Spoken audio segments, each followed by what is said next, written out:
Can I find this in the will of God?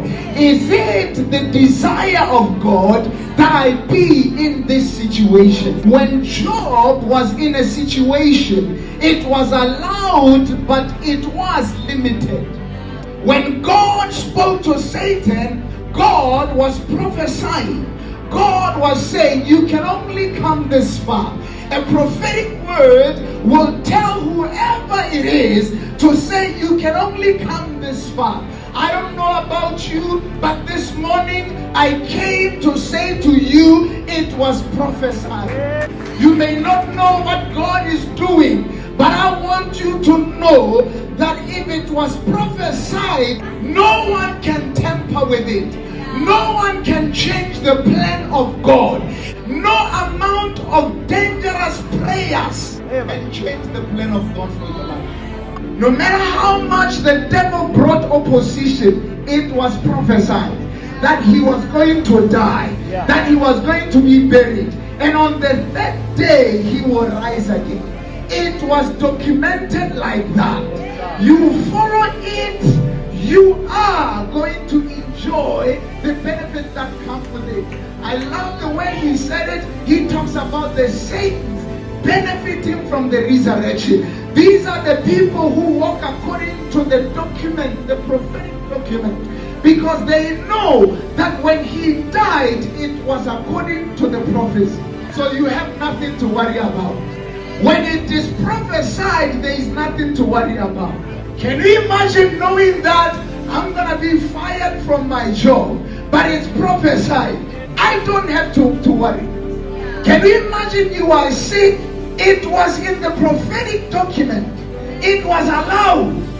Can we live in worry when we know that it was prophesied? The death was prophesied. The burial was prophesied. There was a plan in place. There was a plan that was followed. There were signs that were followed. If they say turn here, you turn. If they say go straight, you go straight. That is the prophetic. He resurrects from death. He resurrects from burial. Come on, if you are going to celebrate the resurrection, you might as well celebrate the death. You might as well celebrate the burial, because it was prophesied. Ever since I received the prophetic word, things are going south. I don't know what is happening. Things are getting even worse than before. There was a prophecy that had the potential to give me hope. But I came to say to you, once it was prophesied, in due time, if you don't give up, it will come to pass. It was prophesied about his death. It was prophesied about his burial. You can imagine. He dies, at least we can see him. At least you can comfort yourself that I can see him, even though he's dead. But it becomes worse when he is buried. At least your eyes could see him, even though he was dead. Let's say the only part you understand is the part of the death. But there comes lack of understanding when he is buried, when he is taken away from your eyes. You had hope that while he's on the cross, he might be resuscitated and he might come alive. There was still hope when he was on the cross. But when he is buried, now your hope is shattered. You can't see him anymore. But lo and behold, it was a seed planted. Lo and behold, unless a seed falls to the ground and dies, it remains alone. It was for a reason, so that he can rise. And he is not alone beyond the grave. He is not alone this time around. That's why we are here in the mighty congregation. In the mighty congregation we are gathered here.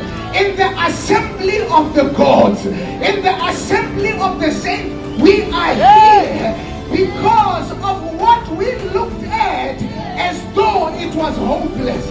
But it was prophesied. We were just walking through the shadow of death, and we do not fear no evil, for we walk by what we know. We don't walk by what we see. They have done it so that we can doubt. They crucified him because they knew that when we see him being crucified, we will lose hope. But it was prophesied. We were just walking through the valley of the shadow of death, and we do not fear no evil, for we walk by what we know. We don't walk by what we see.